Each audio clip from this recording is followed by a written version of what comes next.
Ji, main yang bener dong, Ji. Iya, sorry Jam. Wah, kalah kan. Wih, Chef, rapi banget. Mau kemana nih? Mau ngerjain tugas MTK nih cuy. Besok dikumpulin. Demi apa? Demikian, sekian, terima kasih. Ya serius, Chef. Tugas apaan? Tugasnya enak nih. Kita disuruh beli martabak pizza, terus dipotong-potong. Wah, enak tuh. Boleh. Baca sendiri nih tugasnya. Lagian zaman sekarang tuh, ngapain keluar-keluar capek-capek? Bisa lewat online. Iya tuh, ide bagus. Lagian kita juga lagi mager. Yaudah, pesen ya. Ya, screw. Ya, gagal tebak pesona deh. Yang ini nih, gimana? Iya, udah berangkat. Nah, tuh dateng. Wah, mantap. Skuy makan. Jangan dulu. Kita ikutin dulu langkahnya. Yang pertama, tuliskan unsur-unsur lingkaran yang kamu temukan setelah melakukan langkah-langkah berikut ini. Yang pertama, potong martabak pizza dari pinggir hingga titik pusat. Yang kedua, potong Bentar. martabak... Sebelumnya titik pusat itu apa ya? Titik pusat itu titik tengah. Jakarta Pusat aja ada di tengah. Berarti titik pusat itu titik tengah. Terus kenapa Jawa Tengah bukan Jawa Pusat? Udah. Daripada pusing, tugas kita ada dua nih. Yang satunya, nyari sejarah pi.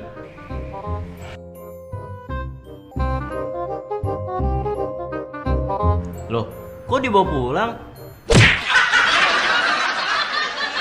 Halo sahabat edukasi, lapar lihat martabak tadi ya? Sama saya juga. Aduh, itu martabak kalau dipotong-potong enak sekali, ada kecoklatnya, lumer di, aduh. Ya, tapi martabak itu bentuknya tadi apa? Lingkaran ya, bentuknya lingkaran dengan bagus sekali. Ketika kita potong, sebenarnya ketika kita potong dengan sama rata semuanya, itu sebenarnya kita sedang menerapkan unsur-unsur dalam lingkaran untuk mendapatkan porsi yang sama besar. Nah, apa saja unsur-unsur lingkaran itu?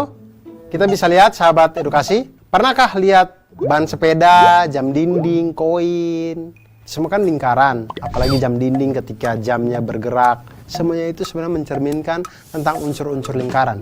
Setiap hari kita sudah melihat itu, tapi kita tidak tahu saja, oh ternyata itu adalah bagian yang ada dalam lingkaran atau bagian unsur-unsur dari sebuah lingkaran. Nah, kita lihat lingkaran itu mempunyai unsur-unsur. Yang pertama, lingkaran pasti mempunyai titik pusat. Titik pusat ini adalah sebuah titik yang berada tepat di tengah-tengah lingkaran.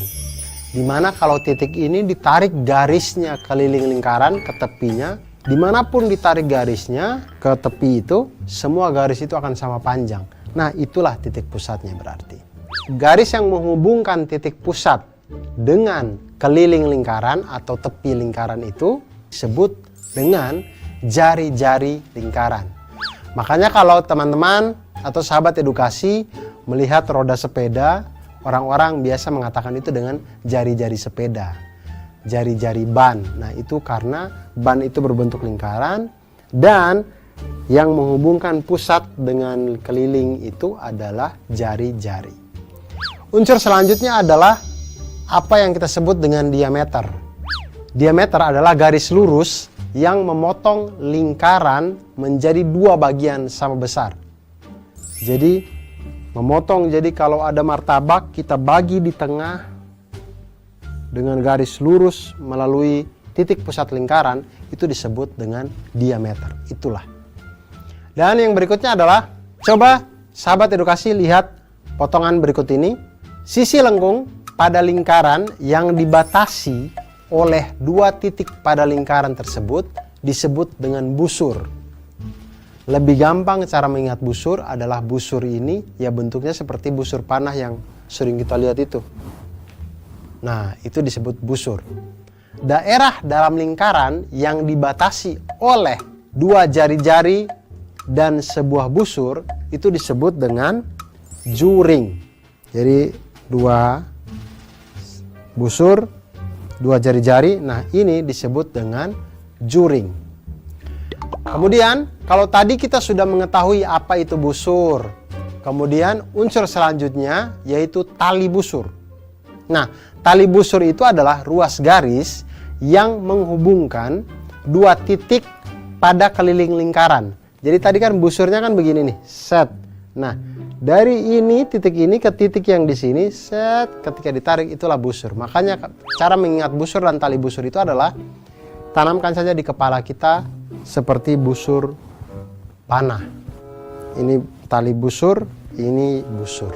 Begitu. Kemudian daerah dalam lingkaran, yang lain adalah daerah dalam lingkaran yang dibatasi oleh tali busur dan busur. Ini busur, ini tali busur. Nah, daerah yang dibatasi oleh kedua ini disebut dengan tembereng. Tembereng.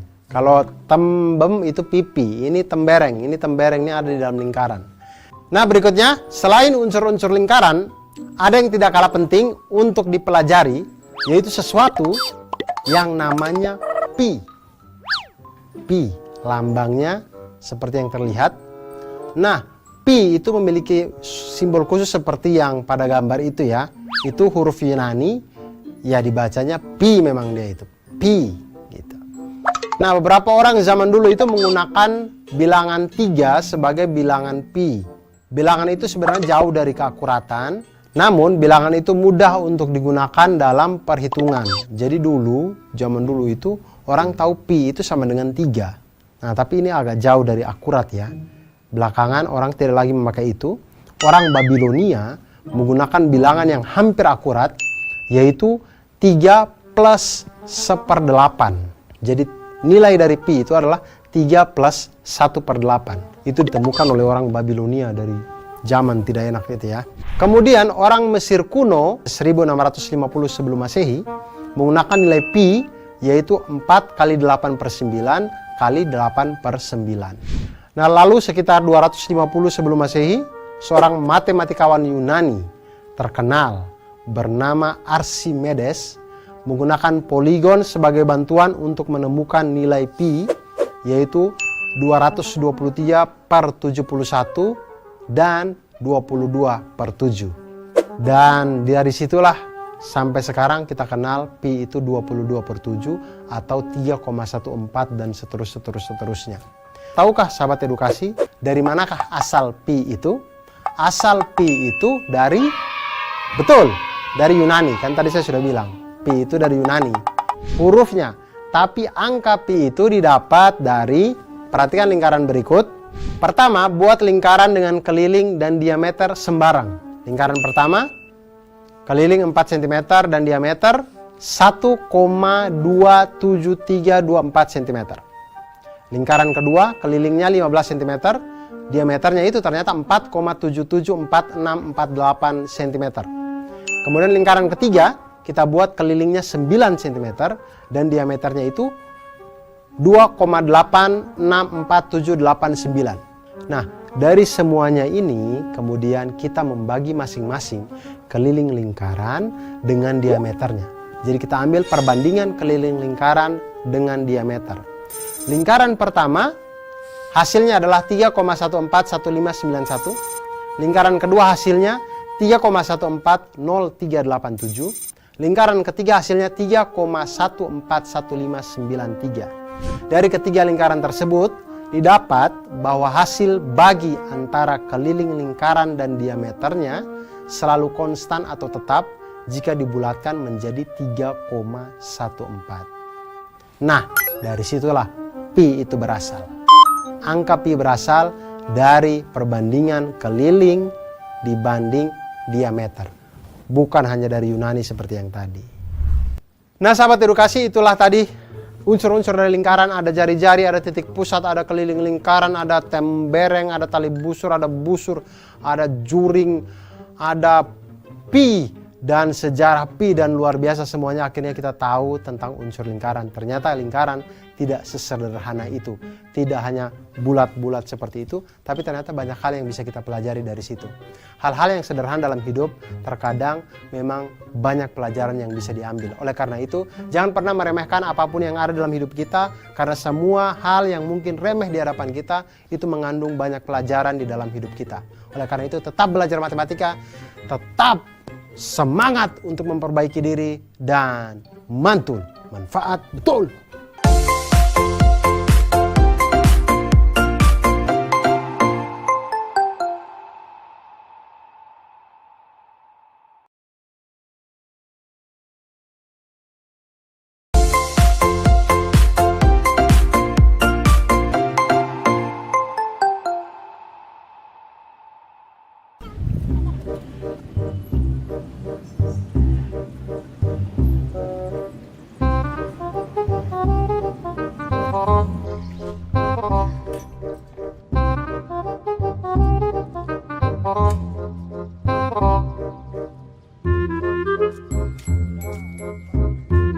Badra, Biasa sepeda tua. katanya rumahnya deket. Rumahku mah deket banget dari sini. Emang kira-kira berapa meter? Kan ban roda sepeda kamu besar. Emang kenapa kalau badannya gede? Ya kagak tahu sih. Ah, bohong kamu, malu-malu ya. Kamu tahu kan? Iya kan?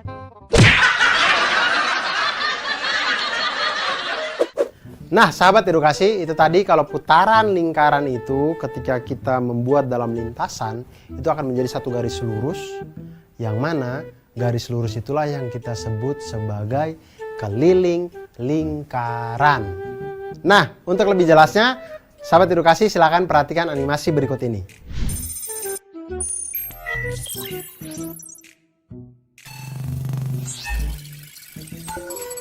Panjang garis yang dihasilkan sama dengan keliling lingkaran. Masihkah ingat waktu di desa? Tidak dong. Masihkah ingat dengan keliling lingkaran? Nah, iya betul, keliling lingkaran itu sama dengan 2πr atau pi kali diameter boleh, karena 2r itu sama dengan diameter. Nah, sekarang kita lihat masalahnya. Permasalahannya itu ada Azra. Azra ini mengendarai sepeda dari rumahnya menuju ke gor. Nah, di sana selama dia mengayuh sepedanya ini, dia menghitung ternyata ada 300 kayuhan sampai dia ke gor. Nah, jika satu kayuhan sepedanya Azra ini adalah satu kali roda berputar secara penuh, pertanyaannya adalah berapakah jarak gor jika jari-jari ban sepedanya Azra adalah 35 cm. Dari permasalahan ini kita tahu bahwa Azra ini adalah anak yang kurang kerjaan, karena selain dia mengayuh sepeda, dia juga menghitung kayuhannya.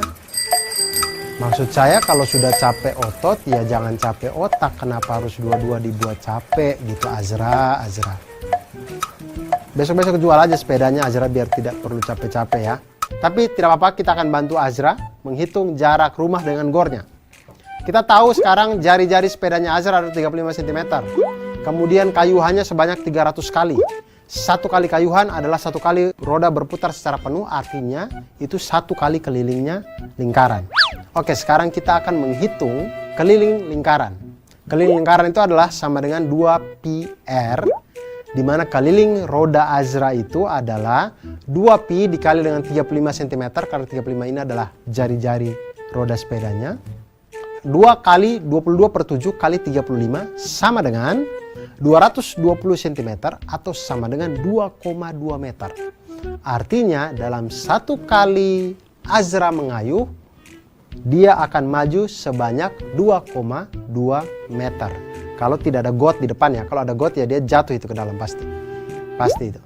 Nah, jarak antara rumah Azra dengan gor itu menjadi 300 kali kayuhan dikali dengan keliling roda Azra, yaitu 2,2 meter, sama dengan 660 meter.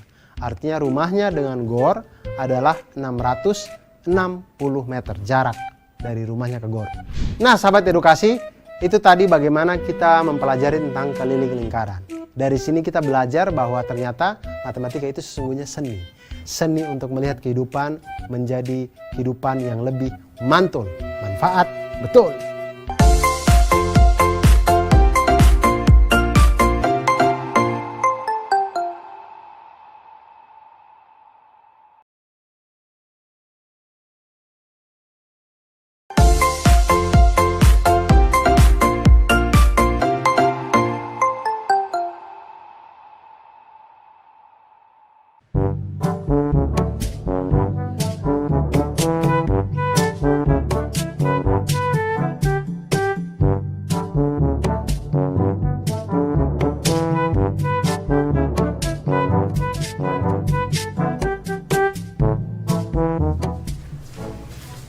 Ji, lagi ngapain Ji? Ini ngajarin baris berbaris. Baris berbaris? Kok kue baris berbaris? Ajarin aku juga dong. Emang kamu kue? Ji, ini aku ambil satu boleh Ji ya? Jangan. Aduh, belum selesai aku ini, malah ngambil pakai tangan kiri lagi. Iya, maaf. Emang kamu lagi ngapain sih sebenarnya? Ini aku lagi nyusun ini. Tadi kan bentuknya lingkaran.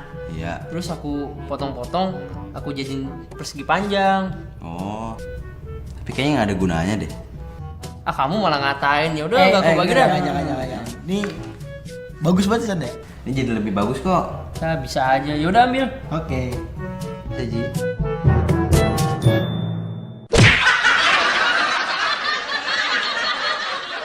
Hai sahabat edukasi, itu tadi ya teman-teman kita tadi itu sebenarnya mereka sedang mencoba untuk membuktikan rumus dari luas lingkaran. Seperti apa? Jadi kita bisa memotong lingkaran itu menjadi juring-juring yang sangat kecil, kemudian kita susun sehingga itu membentuk sebuah bangun datar yang kita kenal dengan nama persegi panjang. Nah, ketika persegi panjang, ketika bentuknya menyerupai persegi panjang, kita tahu bahwa persegi panjang ini mempunyai rumus luasnya adalah panjang kali lebar. Nah, di mana ketika juring ini kalau kita susun, panjang yang dimaksud itu adalah setengah dari keliling lingkaran tersebut. Kemudian lebarnya itu adalah panjang dari jari-jari lingkaran tersebut. Jadi, luas persegi panjang itu panjang dikali lebar atau setengah keliling lingkaran dikali dengan jari-jari. Sama dengan setengah dikali 2 PR dikali dengan R. Sama dengan pi R kuadrat. Maka dari sinilah kita temukan bahwa rumus luas lingkaran sama dengan pi R kuadrat. Nah, sekarang kita akan lihat sebuah contoh soal yang luar biasa. Di pusat sebuah kota, rencananya akan dibuat sebuah taman berbentuk lingkaran dengan diameter 56 meter. Di dalam taman itu akan dibuat kolam berbentuk lingkaran juga berdiameter 28 meter. Berarti kalau dari atas kalau kita lihat kayak bentuknya kayak donat gitu. Jika di luar kolam akan ditanami rumput dengan biaya Rp6.000 per meter. Berapa biaya yang diperlukan untuk menanam rumput itu? Nah, di sini kita lihat cara menyelesaikan permasalahan itu mudah saja. Yang harus kita lakukan adalah mencari selisih luas lingkaran yang besar, luas lingkaran taman, dan luas lingkaran kolam. Kita hitung dulu luas lingkaran taman. Jari-jari dari lingkaran taman itu adalah setengah dari 56 meter, karena 56 meter adalah diameternya. Artinya jari-jari lingkaran taman adalah 28 meter. Maka luas lingkaran taman adalah pi R kuadrat sama dengan 22/7 dikali dengan 28 kuadrat. Luas taman sama dengan 2464 meter persegi. Sekarang kita menghitung luas dari lingkaran kolam. Lingkaran kolam itu jari-jarinya adalah setengah dari 28 meter. Artinya jari-jari lingkaran kolam itu adalah 14 meter.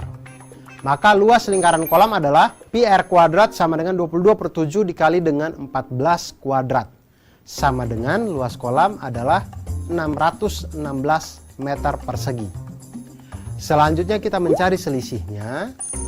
Selisih antara lingkaran taman dengan lingkaran kolam, yaitu 2464 meter persegi dikurangi dengan 616 meter persegi. Sama dengan 1848 meter persegi.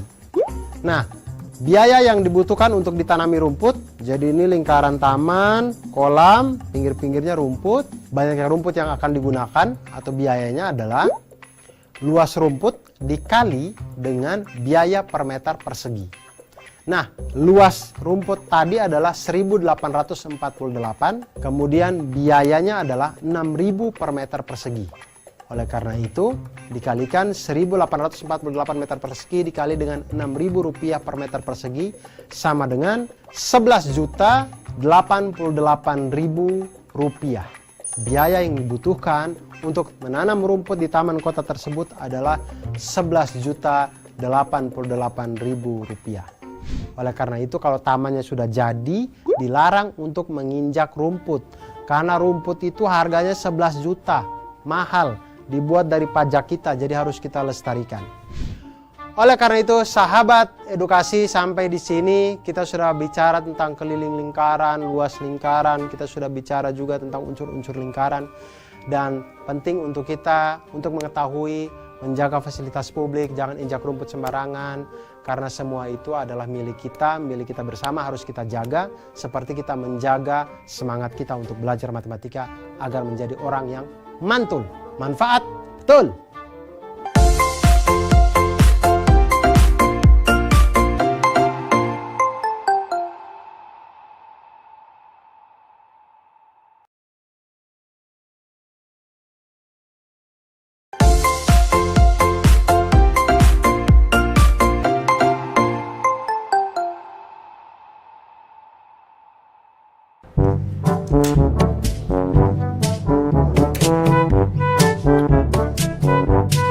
Kenapa ya setiap matematika kelompoknya sama kalian terus?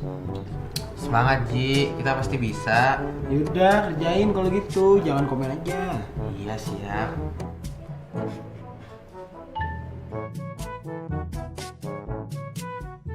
Nah, nih guys, udah jadi lingkarannya.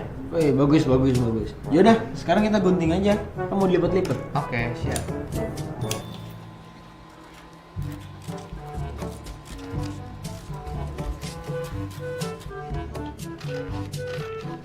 Udah jadi nih 2 lingkaran.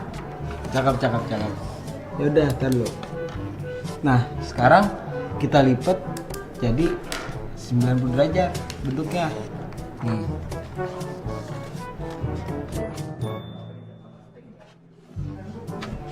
Terus lipat lagi.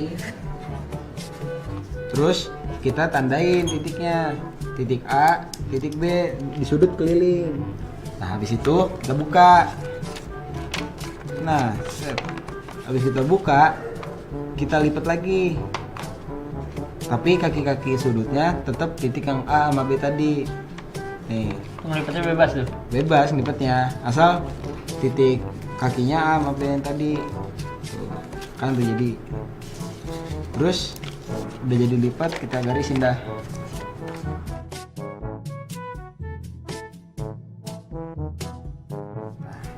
Habis itu kita hitung sudutnya yang ada di sini nih, yang baru kita bentuk sudut baru. Pakai ini namanya Apa tuh?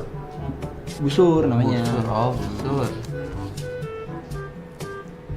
Nah, ini dapetnya 45 derajat. 45 derajat. Nah, 45 derajat. Tuh, udah, jadi gini. Sudut pusatnya sama sudut keliling. Terus hubungan mereka gimana? Bukan mereka mah, alhamdulillah baik-baik aja. Alhamdulillah ya baik-baik aja mereka. Ya mudah-mudahan mereka sehat dah. Amin.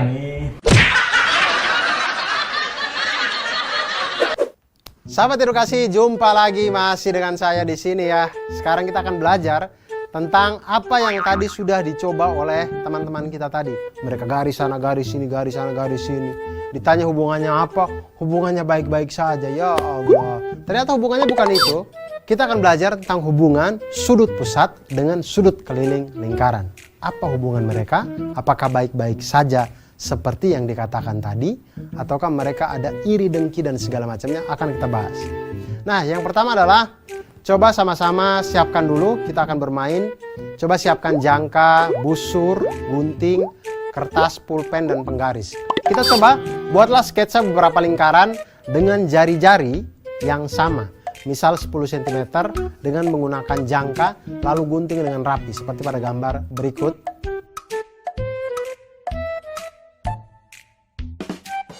Lalu lipat kedua lingkaran sehingga membentuk sudut 90 derajat. Lalu tandai 2 titik pada busur yang terbentuk, misal titik A dan B. Kemudian buka salah satu lipatan tersebut, lalu lipat membentuk sudut keliling tertentu yang masing-masing kaki sudutnya melalui titik A dan B, seperti pada gambar. Gunakan busur derajat untuk mengukur besar sudut pusat dan sudut keliling yang telah dibuat. Tulis dan bandingkan besar sudut keliling dengan sudut pusat yang telah sahabat edukasi buat. Ulangi langkah 1 sampai langkah 4 untuk 2 sudut pusat yang berbeda. Dan kemudian catat itu satu persatu. Maka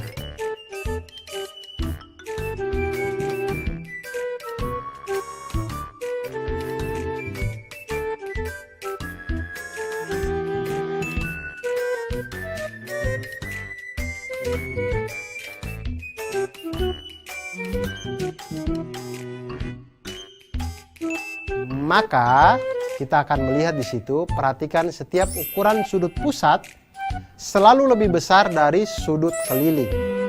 Dari ketiga data tersebut dapat kita simpulkan bahwa sudut pusat sama dengan 2 kali sudut keliling, atau ukuran sudut pusat sama dengan 2 kali sudut keliling, atau sudut keliling sama dengan setengah sudut pusat. Nah, sekarang kita lihat kalau ada gambar seperti ini dengan pusat lingkaran berada di titik O, sudut ABE ditambah sudut ACE ditambah sudut ADE sama dengan 96 derajat.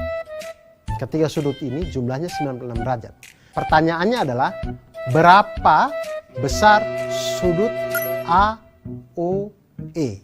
Nah, sudut ABE, sudut ACE, sudut ADE ini adalah sudut keliling yang menghadap busur yang sama, yaitu busur AE.